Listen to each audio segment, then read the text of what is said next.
thanks to all of you for coming here tonight to our last St Thomas More Forum for 2018, and a particular welcome to those of you that might be here for the first time. Tonight we're going to hear from Professor Greg Craven on the question of the Catholic Church in Australia, where to from here.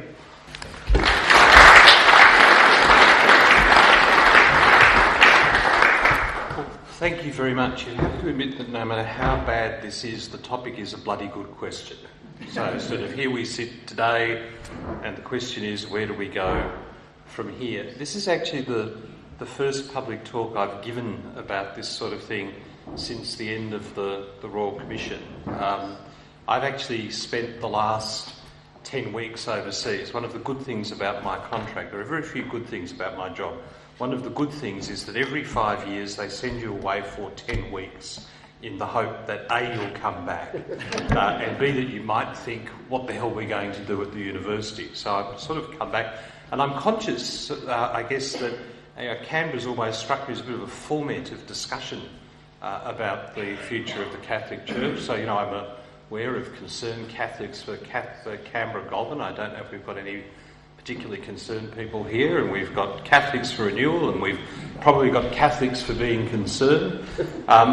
It is a little bit in the Catholic Church at the moment, all a little bit like the life of Bride, isn't it? The People's Liberation Front of Judea and the Front for the Liberation of Judea.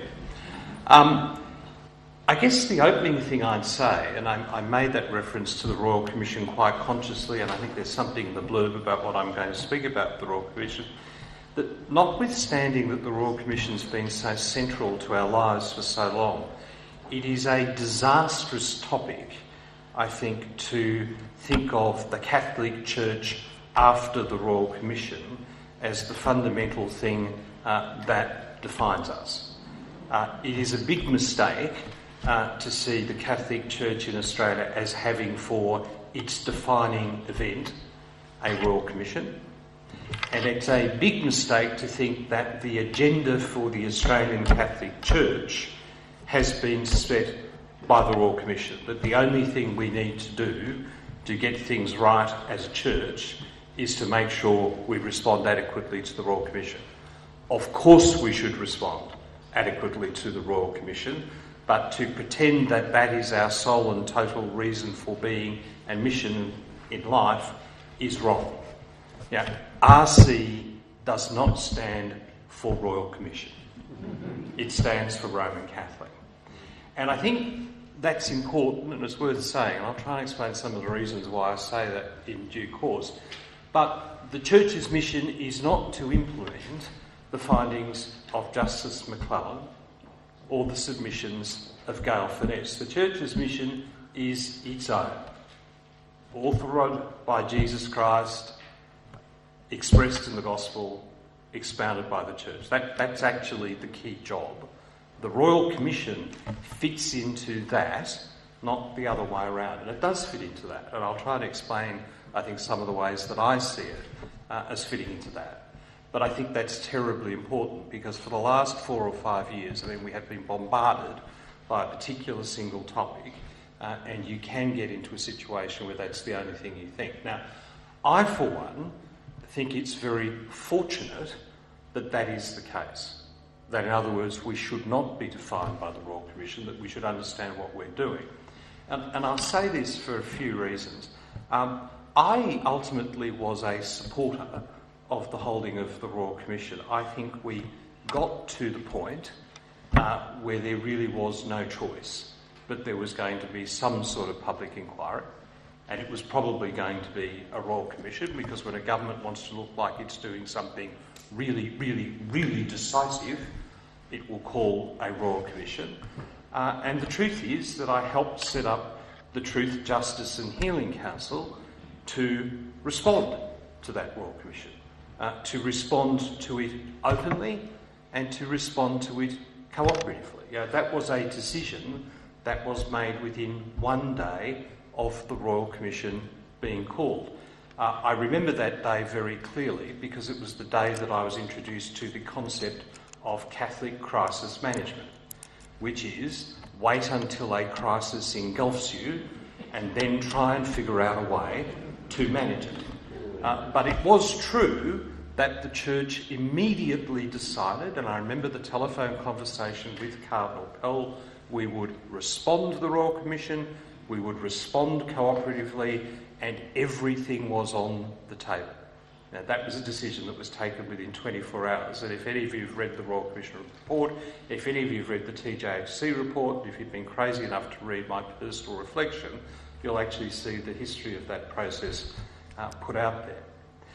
That is, however, a long way from saying that the Royal Commission was perfect. And I'd actually put this in the context, and I'll come to that very shortly, in the context of the whole learning on Royal Commissions as an entity. I think for most of us, this is probably the only Royal Commission we've been passionately engaged with. The truth is, there is a whole branch of learning on Royal Commissions. And this Royal Commission is pretty typical of most Royal Commissions. Its recommendations are a mixture of the good, the bad, and the indifferent, and some are plain silly.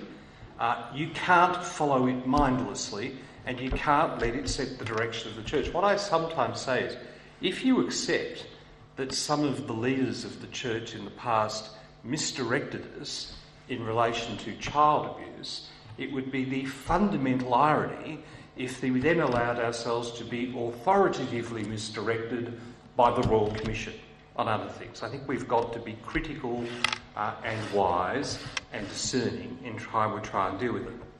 I think, and I say this at the outset, that is especially true in relation to the upcoming plenary.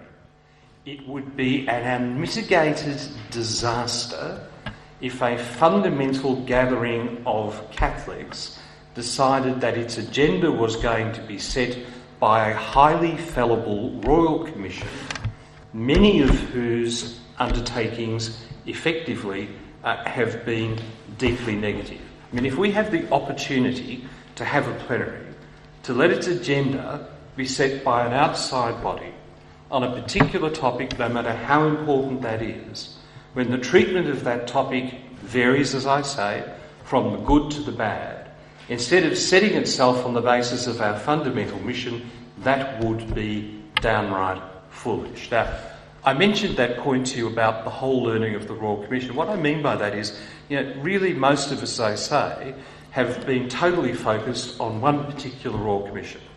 So we tend to see it in its own context as self-defining, and we come up with our own views about that Royal Commission. Now, for what it's worth, for many years I taught the two subjects at Melbourne University that had, as part of what they did, Royal Commissions. I taught Royal Commissions in legislation, I taught Royal Commissions in advanced administrative law. Here I can give you some uncontested propositions about the nature of Royal Commissions deduced from 100 years of their operation. And the headline is they're problematic. Unlike all of our other systems, they are inquisitorial. They exercise compulsive powers without the usual rights of the subject that conditions the use of compulsive powers in other ways. They are prone to sensationalism. They are very, very good at naming names, and they are notoriously bad at policy formulation. If you want to go and set up policy, and we've already had one lawyer joke tonight, if you want to go and set up policy, the way to do it is not to get a bunch of highly paid lawyers to conduct what looks like a judicial proceeding but actually isn't, and is not subject to all of the normal checks and balances that process is. I can tell you, by all means have a parliamentary committee, they do much better. By all means have a law reform commission inquiry, they have much better. Unfashionably in Australia, maybe you would actually go to a minister in their department and say, you are responsible for this area, why don't you come up with an idea? But the fact that Royal Commissions have problems, and that this Royal Commission had problems, and had problems like the ones I've described, is not terribly surprising. Now, it doesn't mean that everything that came out of the Royal Commission was bad. In fact, a lot of what came out of the Royal Commission was good. And I can give you 3 examples. I mean, we had to have a redress scheme. And it was perfectly obvious, I believe, from the moment the Royal Commission was called, that we were no longer going to be able to have a Catholic redress scheme where the Catholic Church appointed the people who were going to decide. The Court of Public Opinion had passed by that point. So there was clearly going to have to be some state-sponsored redress scheme. Now, it doesn't mean the redress scheme, I have to say, is perfect. I have to say it bears a remarkable resemblance to the old redress schemes that used to be won by the Catholic Church. In fact, if you look at Towards Healing or the Melbourne model, you'll see that they're probably close evolutionary cousins to the redress scheme. There's also tensions in that redress scheme. The Royal Commission was desperate to have a scheme that was as procedurally simple, as procedurally automatic as possible. So you fill in the box, you vaguely say the name of what's happened to you, you don't have to go to a great deal of difficulty, and hey presto, the money spits out at the other end. The problem is that for every bit of process that you pull down, the amount of money that redress scheme can put out also goes down. Because as the fact of legislative policy goes, the greater the consequences, the more process you're going to have. And of course that's why we now have people saying, well, it's not giving enough money. Well, it's not giving enough money, I think, and I'll come back to that, because the process was consistently pushed down. I think a second thing that the Royal Commission has done that's very good is civil litigation reform. We're not going to have what's called the Alice defence again. Now, for what it's worth, and I won't bother trying to explain this, there never was any such thing as the Alice defence. There was a defence that was much broader than the Church that happened to be employed in the case. But I don't think anybody in the Catholic Church or around the Church wants to put somebody through what happened with the John Alice litigation again. That's good. And I think, interestingly enough, the criticism, and this is the third point, around seminary formation, that there are things that we could do better in our seminary formation, is probably right. In fact, to be honest, I was worried that the Royal Commission would go further. And in fact, I actually think there are places where they probably could have gone further. One of the interesting things about the Royal Commission, at the end of the day, is that it remained essentially completely clueless about fundamental matters of Catholic life from the beginning to the end over all those years. So a tribute to the opacity of the legal mind, which I share. So if I can balance those three good things with three clear examples of major failure by the Royal Commission, I'll do it. They said we have to improve governance. They love the word governance. You know, everybody loves governance. I was once a professor of governance. I never knew what it was, but I was a professor of governance. Now governance is clearly very important. And what did the Royal Commission say we should do about governance? They said, after 4 or 5 years, you should model it on corporate governance. Governance of the Church should be like corporate governance. And I think AMP, the National Australia Bank, any more clear ideas you've got going there, Peter, that we could workshop? That's pathetic. You know, I mean, it's even like, I often get the thing with universities. Universities are businesses. They're not businesses. They are statutory corporations that in some of their operations should be run with the discipline of businesses for the effectuation of their primary objects. That was a pathetic cop-out, and I call it for that. The seal of the confessional. Okay. The Royal Commission was always going to find against the seal of the confessional. It was always going to do it because it wanted to do it. It was always going to do it because that was going to be a symbolic rejection of all the things that it didn't like about the Catholic Church, and it did so on the basis of virtually no evidence. I mean, those of you who have read it will see you've got one priest who claims to have confessed 75 times a day for 45 years to the same sin, and if you believe that, there's this bridge in Sydney that's shaped like that, and I own it, and I am prepared to sell it to you. Quite a lot of sum. And a couple of psychological pieces of evidence, one of which was from Ireland. And in return for that, my view is that what it's done is it has breached a fundamental human right.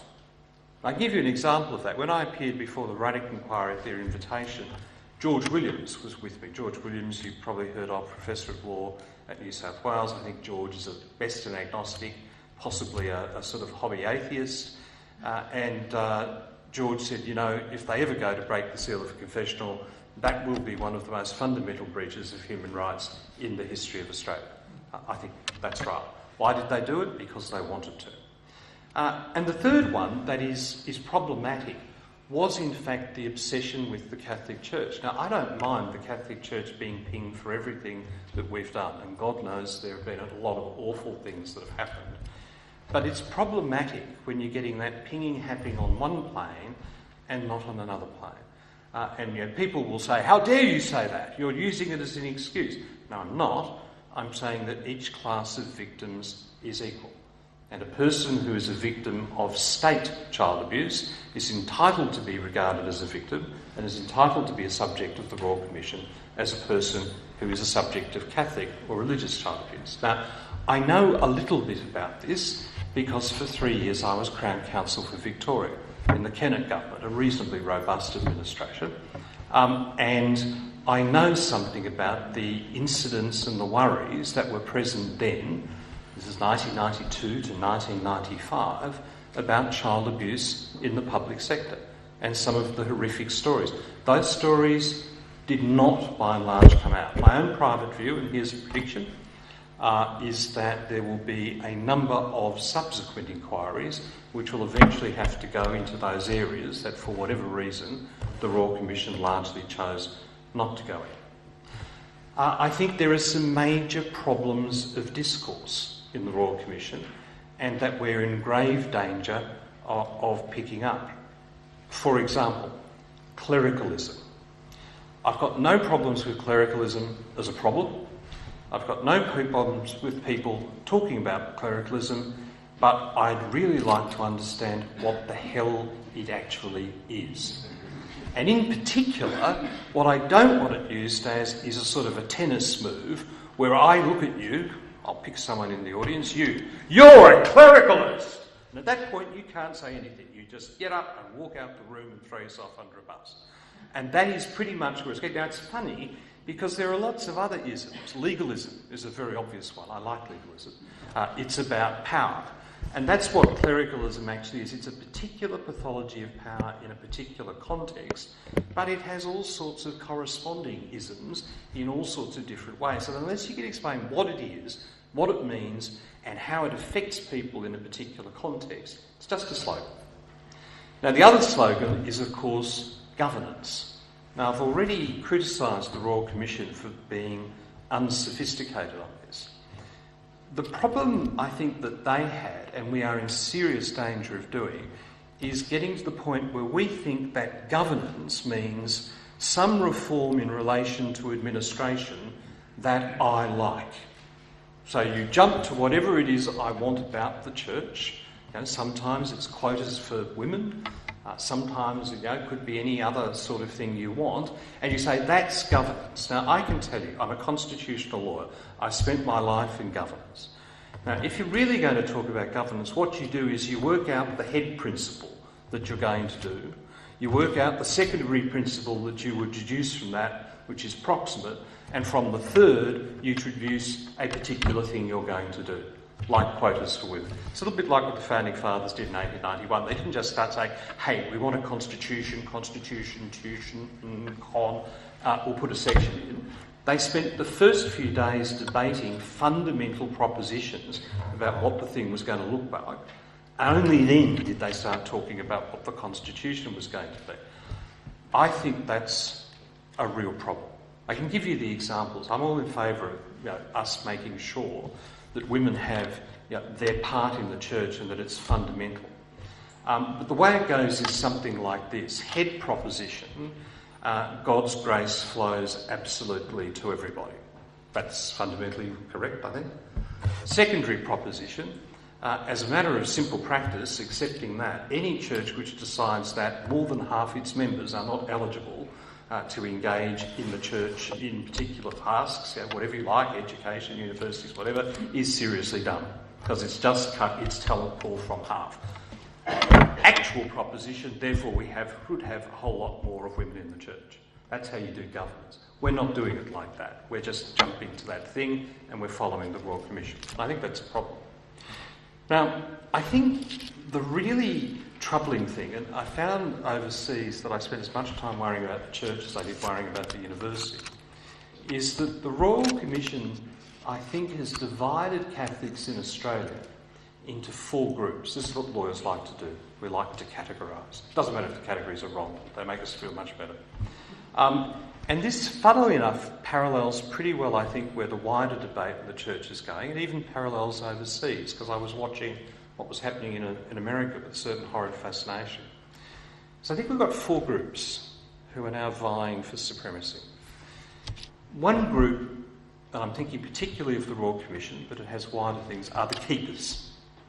The keepers say there was absolutely nothing wrong with the church. Everything was perfectly fine. We were set up by a conspiracy, and all we've got to do is refute that conspiracy and then go on our merry way. And it's been given a really nasty, sort of horrible twist by the delightful Archbishop Vigano, who basically says, well, actually, it was all those rotten homosexuals. It wasn't us at all. I call it the sexuality blood libel. That's one group. Okay. Hands up any keepers. The second group is I'd call the improvers. Now, they're the next ones along. Now, they say there were things seriously wrong, but the church is fundamentally sound, so the job is to go and fix the things that were wrong, keep the things that were right, and go forward from there. So it's an obviously more moderate position than the first one. The third group I call the reformers, and the echo with Luther is quite conscious. The reformers say that the church was profoundly flawed, although they wouldn't go so far as to say it was irredeemable, profoundly flawed, and therefore we have to completely remake it.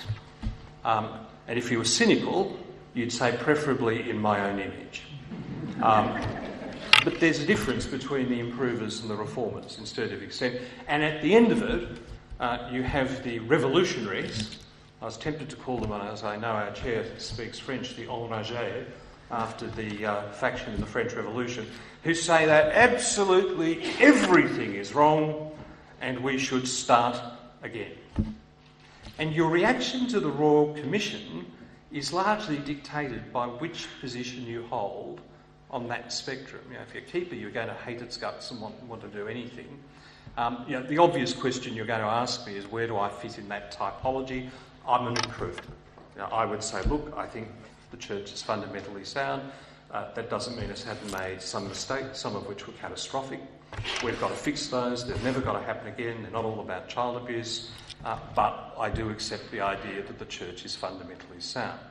So the result of the Royal Commission has basically been, I think, to set off a sort of culture war around the Catholic Church that quite closely reflects the sort of wider culture wars that are going on at the moment in society, but particularly the Catholic culture war that is taking place in America at the moment. I mean, that's really what's happened. And if you wanted the simplest explanation of this, you'd probably say something like this, that, you know, the church over the past X years has been dominated by the view of, if you took a single figure, St. John Paul II, and really the Royal Commission has provided a particular opportunity in Australia to relitigate, if you like, the John Paul II sentiment. And it provides that opportunity to a range of different people. For example, thinking of my friend Peter Fitzsimons, who I truly loathe, it provides an opportunity for non-Catholics who have always hated the church, for whatever reason, to say, see, we were right. Those rotten, bloody, child-molesting Catholics, we've got to, as best as we can, stop them from doing that. It also provides an opportunity for Catholics who really love the church and really do have a different belief from the Johannine Pauline settlement to say, well, actually, we think you should be going back to what we want, you should change in the way we want. And so I think the Royal Commission now, more than anything else, is a lightning rod which reflects wider disagreements within the church. And it can be utilised or not utilised by people according to where they fit on that spectrum and how they see the church, what they want in the church. It can be pressed into service. And that worries me a lot, because in a church that's been deeply, deeply traumatised by the Royal Commission, that conflict does have the potential, if not to split, to deeply damage the church and to deeply damage it in what I still see as its salvific mission. The obvious example was when I was in Rome. You had the Vigano thing hit, and that was frankly a real shock to me. I hadn't quite realised how deep the divides in the Catholic Church were in America. The people that I would describe there, of course, would be people who were broadly on my typology, keepers. I'd sort of had it in my mind that actually there weren't that many keepers around, and that they probably wouldn't play that much of a part in the ongoing debate. But if Australia's anything like America, and I don't know if it is, then I suspect I might be wrong. Because if you look at America, this is a very, very deep, difficult debate. For example, it's really affecting our sister university in America, the Catholic University of America, which is sort of caught in this because one of its major donors is Mr. Bush, B-U-S-C-H, who is in fact the person who runs ETWN, which was in fact the media organisation that both wrote and broke the Vigano speech. So maybe I'm wrong about that. The only group I do tend to dismiss, and I'll be honest about this, is the revolutionaries. And I tend to dismiss them for this reason, that they lack interest, they'll never get what they want, which is probably their idea of what happened in an unstructured early church, and if they were offered it, they'd probably never agree to it anyway. So I sort of have some doubts about where that would go. But the other groups, I mean, I think they're live. And one of the things that worries and distresses me is that I think there's going to be a huge fight, and this is going to be the fight, between the improvers and the reformers. And this distresses me because, on the one hand, it's inevitable because they are actually very different. On the other hand, it's tragic because they have a lot in common. They both notably love the church. They're both committed to its mission of mercy. Typically, they're both committed to the mission of Pope Francis, but they differ very significantly about what it actually means to try and pursue those things. I was talking to someone who I have a lot of respect for about this before, and he said the problem is, in a sense, that while they agree on a lot of things, what's important to the reformers is not the same thing as the things that are important to the improvers. So there is a basic difference between them. If you were to be cynical, and if you're going to be cynical, you have to be cynical to both groups, including the one that I think I belong to, what the reformers would say to the improvers is, well, you hang around with the bishops and you have papal knighthood, so of course you'd only want to improve the system and you wouldn't want to see it the way it really is. And, I get that. I guess what the improvers would say to the reformers is, well, frankly, we think you want to substitute one group of grey-haired, old, white, suburban men for another, and the main difference is that the other group is going to be you. And on that basis, this is more about power than it actually is about reform. Now, both those characterisations are probably somewhat unfair, but I guess that's what would happen. Now, there are some really obvious battlegrounds between those two groups, and I'll try and give you some examples.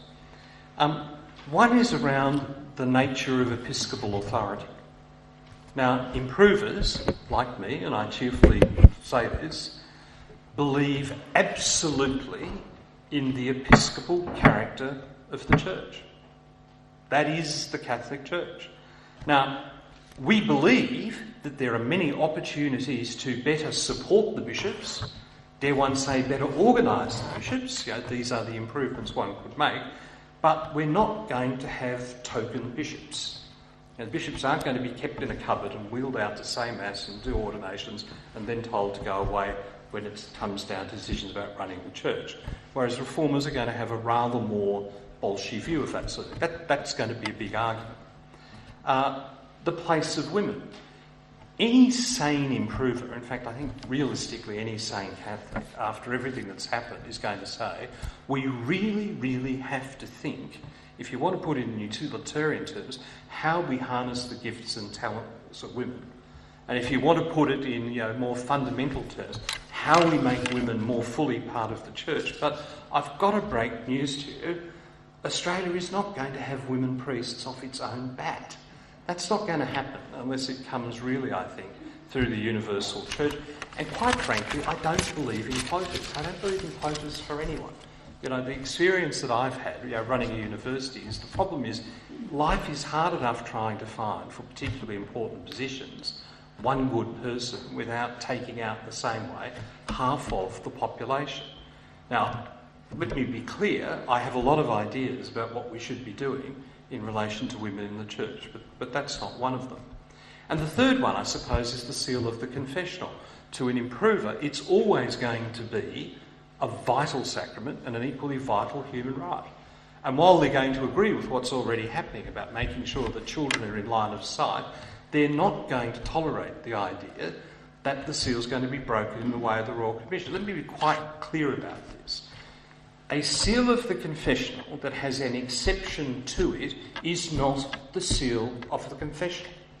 I can tell you that as a lawyer. I mean, I have no interest in going to confession to a priest who says, well, in some circumstances, I would be prepared to divulge this. Now, I can go into this uphill and down dale, but whereas I think a lot of reformers would say, oh, well, this is a bit tangential and it's only one thing, and besides, it's not the confessor's, it's only the confessor's sin that matters, and if they tell on a priest, that's not, I don't buy that, and I'm happy to say why I don't buy it.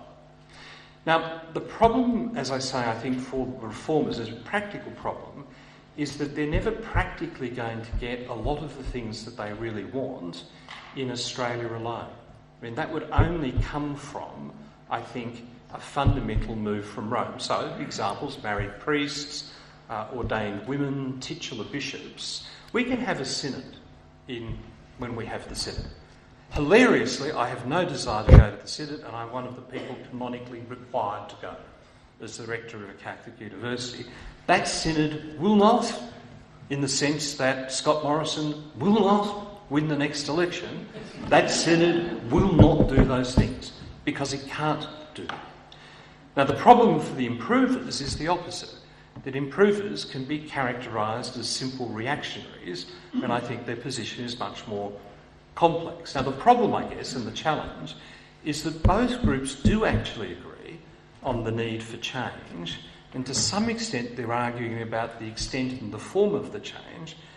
And I suppose the obvious issue is, could the two groups put aside some of the fundamental differences for the moment and actually work on a common agenda of certain changes? And if so, would that change be worthwhile from the point of view of people who form in the reformer camp? Now, the answer to that, I think, is possibly, and it can only be illustrated by some examples. Let me give some examples that I think would be worthwhile doing and that I think most people would agree. The first relates to episcopal administration. Is there anyone here who would not believe that the bishops need more professional support to discharge their obligations? You might not agree, but I will instruct you to agree, that bishops need officers the way ministers need officers. They need a chief of staff, they need a minister, da-da-da-da-da. There is really only one model. Virtually no one has that. Why aren't we doing it? And of course, for the moment, I would say to actually equip those officers, you're going to have a hell of a lot more women in powerful positions in the church, because you're going to need a whole lot more powerful people to do it. Would that many people argue with the idea of a bishop's school? If you become a colonel in the army, you're sent away to a sort of a colonel school. And when you become a bishop in the church, you're sent away to Rome to say hello to the Pope and see the Vatican Library, and then you're sent back. would anybody really argue that the responsibilities of a bishop are not so serious that there should actually be some sort of inculcation? And the final one, I think, is the simplest example. I wish I could remember who the hell told me this, but it's an insight it's not mine, but it's absolutely true. This person said to me, basically every diocese has sort of two committees, two sort of things. One's a curia, whatever it's called, and that sort of deals with clerical and theological things. And one's a finance committee, and it's not the curia, and therefore it deals with everything else, including finance. And therefore, if something else turns up, it will not only go to that body, but it will be treated as a financial question. And that's why we had the Alice defence.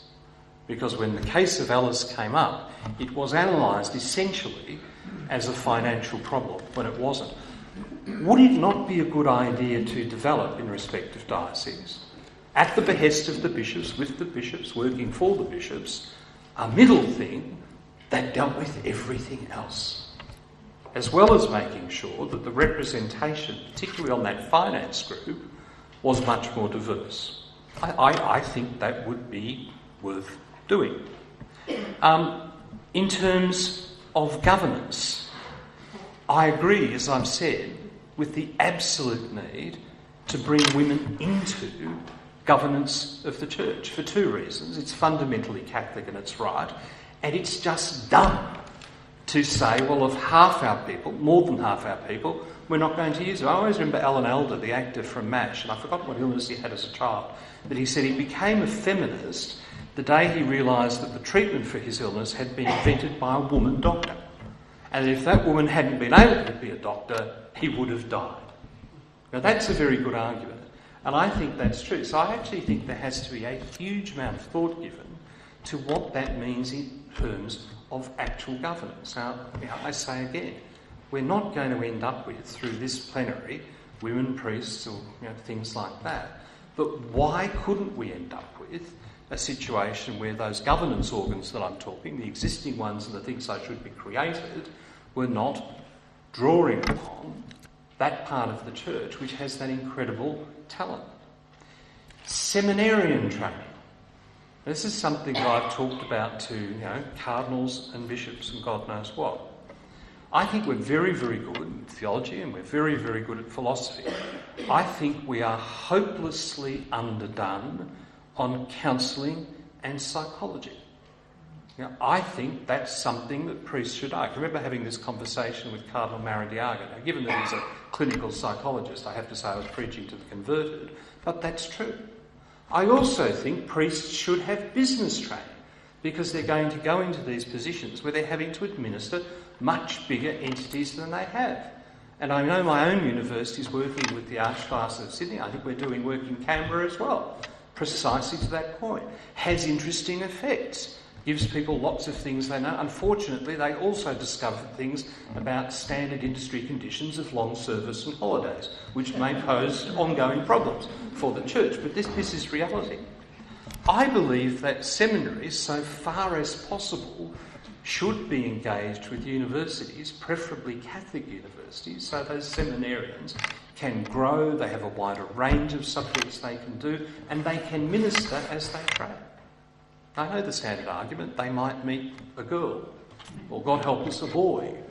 Well, it's probably better that they do that then than when they've been in ministry for 30 years. So I think that's something we can do.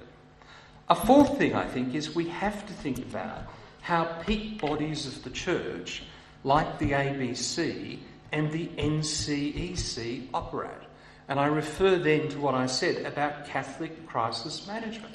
We cannot wait every time until total disaster overtakes us and at that point start taking corrective action. So all of you, for example, have seen the Catholic funding fights that we've had over the last 6 months.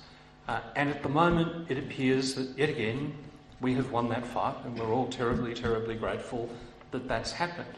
But it's happened the same way it happened last time. Something big occurred which we couldn't necessarily have anticipated. The time before that, it was Kevin Rudd rolling Julia Gillard. And someone said to me, so what do you think of this? I said, well, I'm really glad to use the football analogy, that with 5 minutes to go in the last quarter, we were 12 goals down and we kicked 13 quick goals. But I never want to have to kick 13 quick goals again. And we just did. And one day, it's going to happen that we're not going to kick 13 quick goals. So what are the governance reforms, not in the sense of things that are highfalutin and exciting and, dare I say, theological, but the things that actually enable us to reform, if I can use that word, the organs of a church in a way that made them much more effective, much more proactive and much quicker.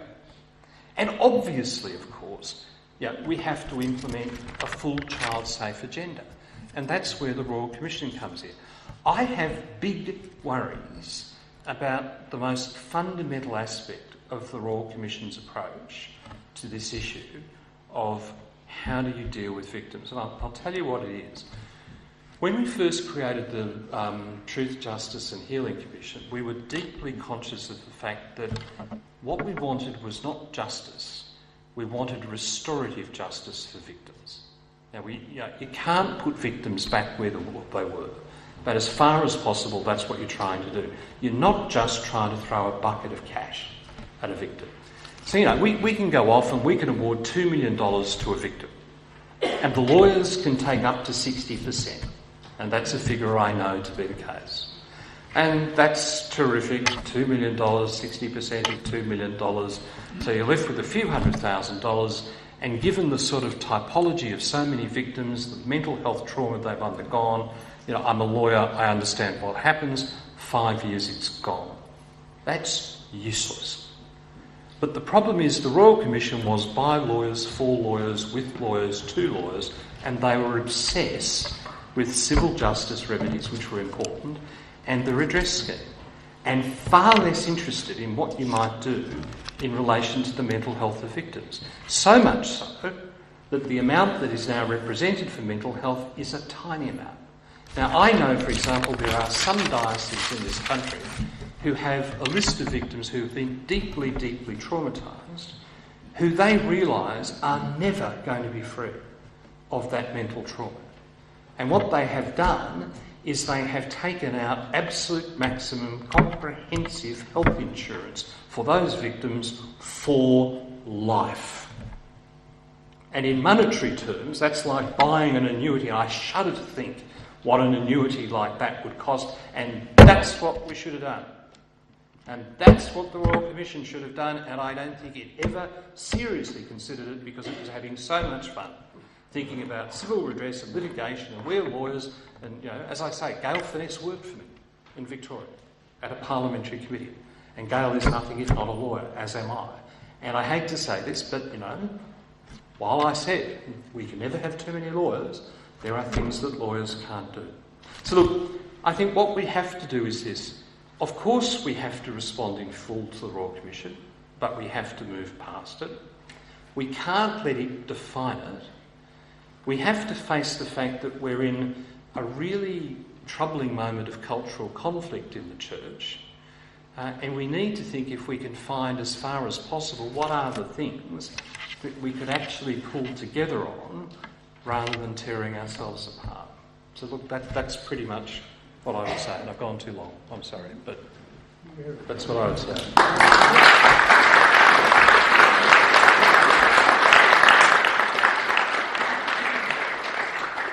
We've got 15 or 20 minutes, if you will indulge us, Mr. President, for questions. I saw one or two of you already scribbling away on our forms. Asks, how can the Church in Australia be considered fundamentally sound given the crisis in vocations, clerical life as constituted and the ageing in the pews? For all its faults, the Royal Commission forces us to face how we lost the dynamic of Vatican II. May we see it as God sent. Okay, if the Church isn't fundamentally sound, then we should all go out of here today.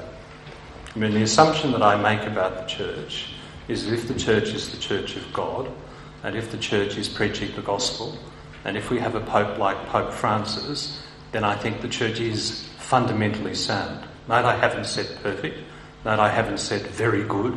Note I haven't said overwhelmingly on the spot. but the thing itself is real and valid. Now, yes, of course, we've got all the problems of people leaving the pews. Why people leave the pews, I think, is incredibly complicated. And, I think there'll probably be as many theories in this room, possibly all of them right at the same time, as to why people leave the pews. So, my very, very withered Catholic friends will tell me people leave the pews because the church is far too conservative and hasn't moved with the times and isn't relevant. My conservative friends, and I do have both those types of friends and I intend to keep them, tell me, well, basically you can see that the flight from the pew was all because of Vatican II, and if we kept the Latin Mass, everything would be hunky-dory. Yeah, and you laugh, but I think each proposition is probably about as simplistic as the other one. The truth is probably different people leave the church, leave the pews for different reasons. The one thing that I'm absolutely certain of is that if the church is going to survive, it doesn't have to only reform, but it has to understand what its fundamental mission is. And I refuse to divide the church into Vatican II people and non-Vatican II people, because I think that's a simplistic dichotomy too. May I say there are as many understandings of Vatican II that I've encountered as there are understandings of what the church does. I think the fundamental position of the church is what I said before, that it's inspired by the gospel, that it teaches the gospel, and that it practices the gospel. And that's actually what we're trying to do. I don't believe in a Catholic church that is like a group of football teams sort of barracking for different sides. Now, that's neither charitable nor plausible. I think one of the things that's horrified me most about the recent stuff in the United States, I mean, I've always been of the view that I will in fact stick with the Pope, no matter how wrong he may be in light of my superior wisdom. It's pretty horrifying to see a whole group of people who said, well, we're absolutely with JP2 and we're absolutely with Benedict, but with Francis, not so much. I don't think that's open to us. So I don't really accept that criticism. My idea of fundamentally sound is certainly not perfect. It's a question of what you have to do to get it to the point where the church can engage in its fundamental mission. I think there's a lot to do. Is there any prospect of a voucher system for parents to choose schools, private or public, for children? Is this for bishops to decide on parents, taxpayers and voters? I don't think there's any prospect of a voucher system, if only because I think it's perfectly clear that Labor is going to win the next election. I actually saw Bill Shorten's speechwriter, and I said to him the same thing I said to Tanya Plibersek 2 years ago: you will win the election. And she said, no, you can never say that. No one knows if you'll win an election. I said, no, I do. From the time that I've been interested in politics, which is 1972, I have called every federal election successfully, no matter how far out I've done it, so you have won the election. Now, if you look at the numbers, 8% on a two-party preferred, but literally down to 33% for the Liberals on a primary vote. It's not they won't win, it's mathematically they cannot win. Now, Labor will never introduce a voucher system, so I can't see a voucher system coming in. Look at the trouble that Christopher Pyne got when he was trying to deregulate fees, which was a little bit like a partial voucher system for universities. I'd be surprised. Kevin Donnelly in Catholic Weekly says the enemy wanted to eliminate us. How do we defend against that? Well, Kevin works for us, and Kevin's always had a fairly interesting turn of phrase, and has never been lost for a determined word. I think the way to sort of understand the interactions of critics of the Catholic Church is to recognise that they actually do cover an enormous range. So, you've got non-Catholics out there who are, trying to give constructive criticism. You've got Catholics trying to give constructive criticism. You've got Catholics who are slightly upset and Catholics who are deeply, deeply upset. And the truth is, you do have people who really, really, really don't like us. And there's no point pretending that they do. And they don't like us for all sorts of reasons. I mean, the simplest example is someone who basically has always thought, well, the rotten Catholics, they're opposed to euthanasia, they're opposed to abortion, they're hopeless on sex. I really hate them. And to some of those people, I'm sure if you said to them, did you actually want child abuse to happen? They wouldn't have. Are they thoroughly glad with the position that the church is in? Of course. And they will use it as ruthlessly as they can to prosecute the agendas that they always have. To pretend anything else is simply to be unrealistic. As I say, you've got a wide spectrum of those. So it's a little bit like that phrase that's always coming up, circle the wagons, which I think is really funny for two reasons. One is because if you were actually being attacked by a group of people who really didn't like you and I was in a wagon, I would certainly circle my wagon, provided there are at least two other wagons to do it. One circling wagon would probably not work. The other reason I think it's funny is that if you actually look up the list of expressions that are deeply offensive to Native Americans, that is one of the top ones.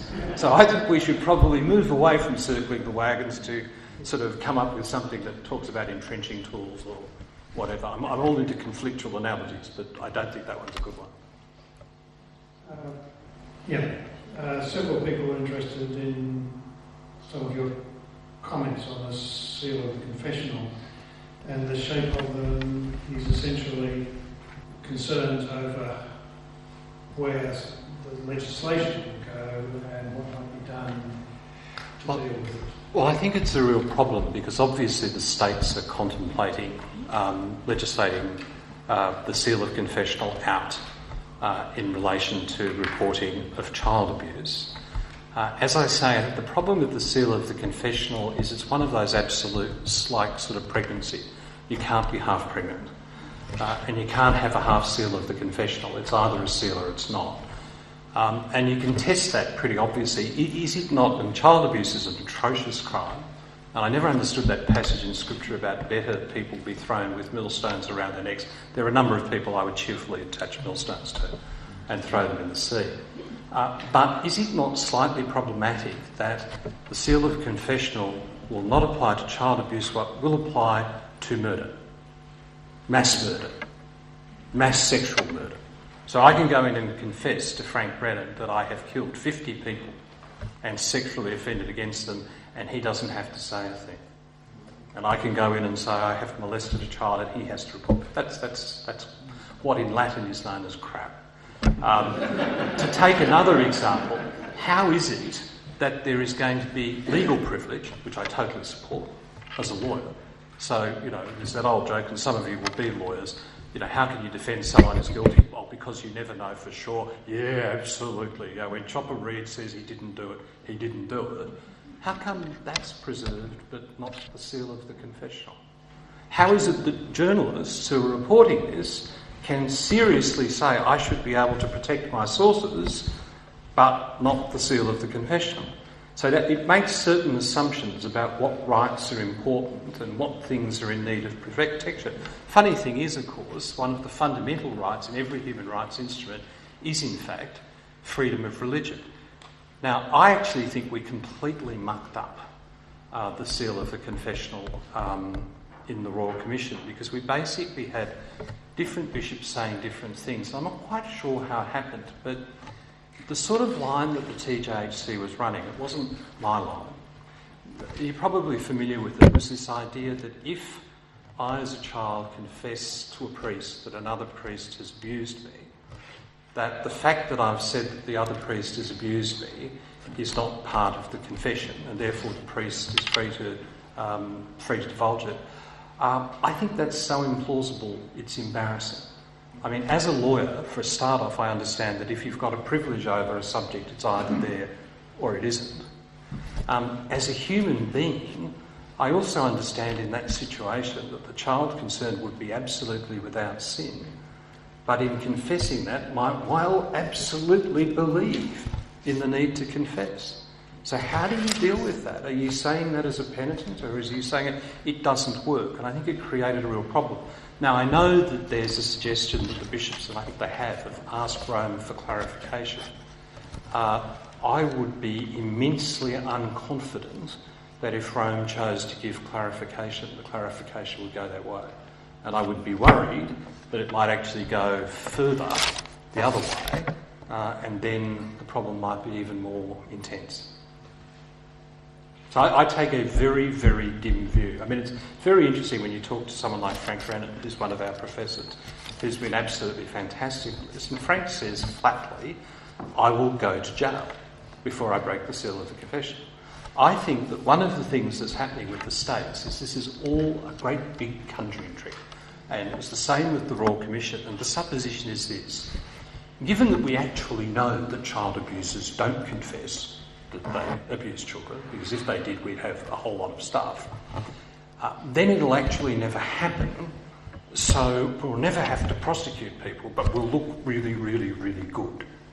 Now, there are two problems. Slightly exotic, but by no means implausible thing that you might actually get set-ups. I mean, there is such thing as entrapment. So I go into Frank Brennan and I say, blah, blah, blah, blah, blah. You don't have to worry about this. There's a much bigger problem.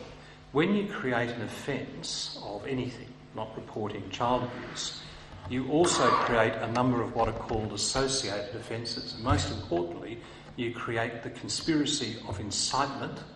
In other words, if you tell someone to commit a crime, you're guilty of a crime. And conspiracy, if you plan with someone to commit a crime, you're guilty of a crime. What that means is that when Archbishop Prowse tells his priests, you will not divulge.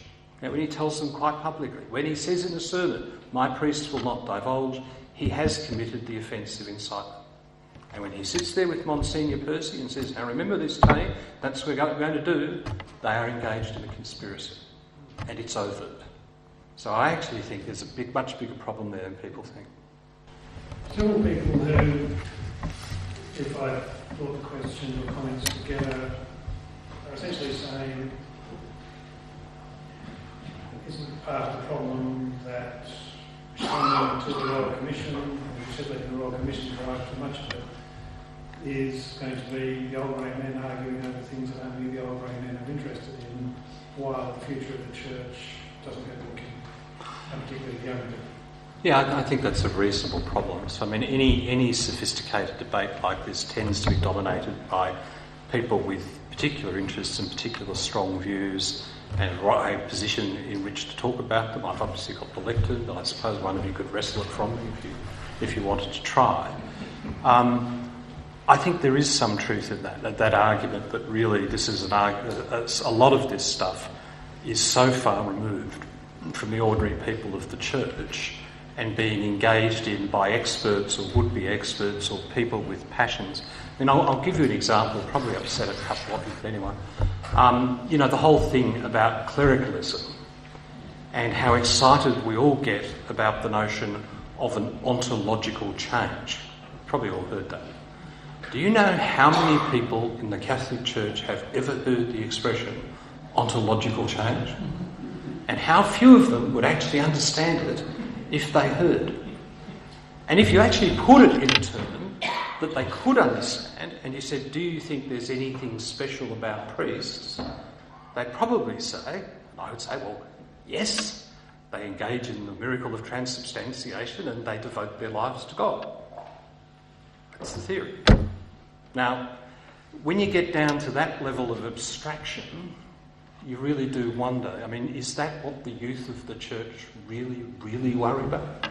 Do they go around worrying about the ontological change? I mean, it's like there was a guy who, I won't say who it was a guy who's the director of spirituality at a Catholic senior college in Melbourne. And he went there and he looked for a signature policy to start on, all boys school. And he decided on a campaign against masturbation. And I've had the conversation with the archbishops and they've said, that's what we've got to do in the church today, get those chronic masturbators. That'll fix everything. Now, that's as silly as the alternative side of it, where you start engaging in a discussion that can only be engaged in at a level of abstraction that is going to go utterly beyond and far away from the interests, I think, of the people that we're trying to talk to. What was wrong with selection of candidates for the priesthood, and what do you see as deficiencies in training that need to be resolved? I think the problem with selection for the priesthood and for the orders, because we have to remember that we're not just talking about priests here, I think is really complicated. It varies from place to place and it varies from time to time. For example, if you look at the orders that had real problems, a lot of those orders were orders that historically were taking boys in from the age of 12 and 14. Now, my view, and I think it's supported by some psychological evidence, is that if you take a person in at that early age, there's a high likelihood that their sexuality is going to be arrested and fixated on people of their own sex and the age they were at the point where they stopped. I think the jury's in on that. So if you ask me, and I was taught by the Christian Brothers, I still have a great devotion to the Christian Brothers, what happened with the Christian Brothers, I'd say that. I don't think that celibacy logically leads to child abuse. Celibacy, if you're talking about repressed sexuality, would logically lead to adult relationships with somebody of the opposite sex, or if you were same-sex attracted with someone of your age of the same sex. So it's a bit hard to work out what was wrong with the selection. I mean, I think there are a lot of things, but what I would be saying to you is I think a modern priest, including a priest who has to preside at confession, if they don't have some knowledge of counselling and psychology, are really seriously going to be underarmed. It's not their fault, it's our fault. And a person who's ministering in a parish who doesn't have that is going to have real difficulties. I mean, remember talking to an archbishop who was a very close friend, not your archbishop, and he was talking about how they were trained for confessions. And he said they thought they were really good, they'd done all the practicing, had the theory of it.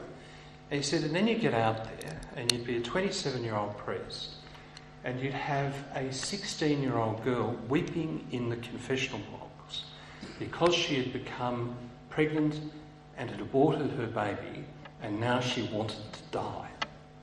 And he said, every confessional manual in the world is not going to tell you what to do about that. Now, it worries me as a professional that our priests have not, I think, fully been given those types of opportunities. But I think that the business one and the bishop's school is another one. I actually feel incredibly sorry for the bishops in the media because we all criticise them. We all go, who's stupid bishop? We could have done better than that. Look what he said. What a joke. Ha, ha, ha, ha. But that's our standard modus operandi. If we were a navy, you basically send out the bishop like an aircraft carrier without destroyers and preferably without planes, watch it torpedoed and then laugh while it sinks. Wouldn't it be easier to actually give them serious training in media and in policy? I mean, we expect our bishops to be able to negotiate with Commonwealth ministers about schools funding. Have we ever trained them in public policy? Do they know anything about cabinet government? No. So I think that question of how do you give a comprehensive training to priests and to bishops is a really important one. What confidence would you have from what you've observed from the Royal Commission and from the response with that we won't be in the same place in 10 years' time? I don't think we'll be in the same place in 10 years' time. I think we're going to have an absolutely ghastly 5 years. We've had a pretty awful 5 years. We're going to have another ghastly 5 years. And I think a lot of what it's going to depend on a couple of things.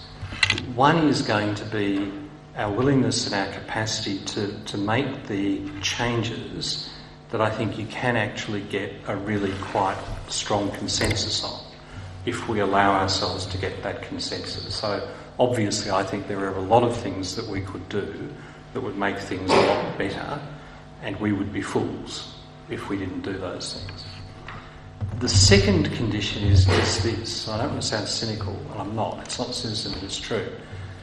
The church for the next 5 years is going to have to trade out of this on the basis of its works. There's no use telling people how holy and how wonderful we are and we're terribly sorry and we've fixed this and we've fixed that. What is actually going to convince people is what we do in education and in health and in social justice, all of those things, the entire Franciscan agenda, the works of mercy. And if for 5 years we do that process of improving ourselves, but critically, we absolutely practice those works of mercy. This is where the attack on Pope Francis is so incredibly dangerous, because it tends to divert us from those types of things. Then at the end of 5 years, I think things will start to get better. And I think at the end of 10 years, hopefully we will have substantially come through. I mean, on most things I'm a pessimist. So I'm of Irish descent myself. I'm an Irish catastrophist. If the cow has 2 calves, it's only because they're both going to be small and die. On this one, I'm actually relatively optimistic. I mean, I do genuinely believe in the church. I do genuinely believe in the faith. I do genuinely believe in the mission of the church. And I think if we do it, we will come through it. But if we make either of the 2 obvious mistakes, we throw up our hands in horror and don't do anything, or we throw the baby out with the bathwater, and we can do that either to the right or to the left, then I think we're going to be in a horrible position. And the people who are responsible for leading those parts of the church are going to face very, very embarrassing questioning when they die. I said this to the diocesan directors the other day of New South Wales. You know, I wouldn't want to be you when you walk through the door of St. Peter's and say, "Oh, we've been waiting for you. You lost the Catholic education system." So, you know, I think that's the reality. Thank you very much. So I might now ask Ross Fox to wrap up for us and do the thanks. Truth, integrity, commitment and courage are the stated values of the St Thomas More Forum. And in tonight's address from Professor Craven, we've heard a deep exposition and exploration of each of those values very significantly. I've got the privilege of sitting on the National Catholic Education Commission with Professor Craven, and when he chooses to make an intervention, a silence descends on the room, and it's always worth listening whether you agree with him or not, and it's always a wise contribution. But tonight, Professor Craven's laid out a clear challenge. Whether we're revolutionaries, reformers, improvers or keepers, the Royal Commission has been really hard to watch as a Catholic, whatever your role in the church. And tonight, we seldom hear it, but we've heard a balanced account of both its strengths and its weaknesses. And I, for one, certainly want to say thank you to Professor Craven for his role in the Australian media as a reasoned voice for religious freedom, and tonight has reinforced that position. And so I want to invite you to join me in thanking Professor Craven for his question.